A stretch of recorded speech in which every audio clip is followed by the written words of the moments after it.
Hello people! Welcome po sa aking bahay sumbungan. Ayan, ito po yung place kung saan po ako nagsistay mag-isa every time po na kung medyo masakit na at saka kung medyo mabigat na po yung mga pangyayari sa buhay-buhay. Yun, dito ako nagsistay mag-isa. Tapos dito ako nagsusumbong, dito ako nagkikwento.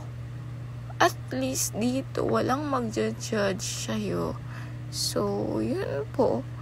Ayan, dahil kanina galing ako doon sa may main cathedral. Bakit ako naiiyak? So, kanina galing ako doon sa may main cathedral and sabi ko nga po ay hindi talaga ako nakapag-pray ng aking mga personal prayer kasi ang tanging nabanggit ko lang po doon is Lord, pakinggan niyo po yung mga prayer nila. Kaya din po ako pumunta dito sa may private place, yung sa may Adoration Chapel, para po dito na po ako talagang nag-open. Dito na po ako nagsusumbong.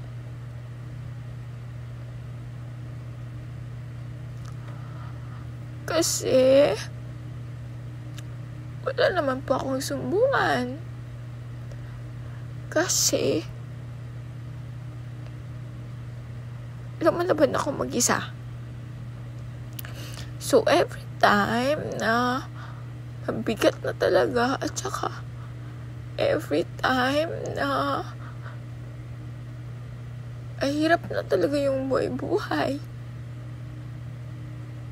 yun, dito ako nagsistay mag-isa, dito ako nagpapalipas ng oras. Tapos yun, actually pagdating ko po dito ay wala naman talaga akong sinabi. Pagdating ko po, sinabi ko lang, God, I'm okay now. I'm okay. Voice over lang to, pero bakit ganun? Ang hirap.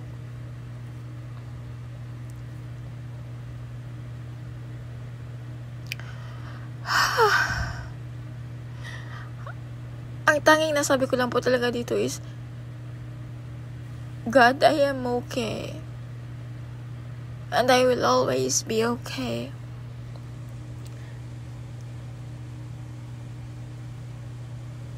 Kasi pinapakinggan mo po yung mga sumbong ko sa'yo.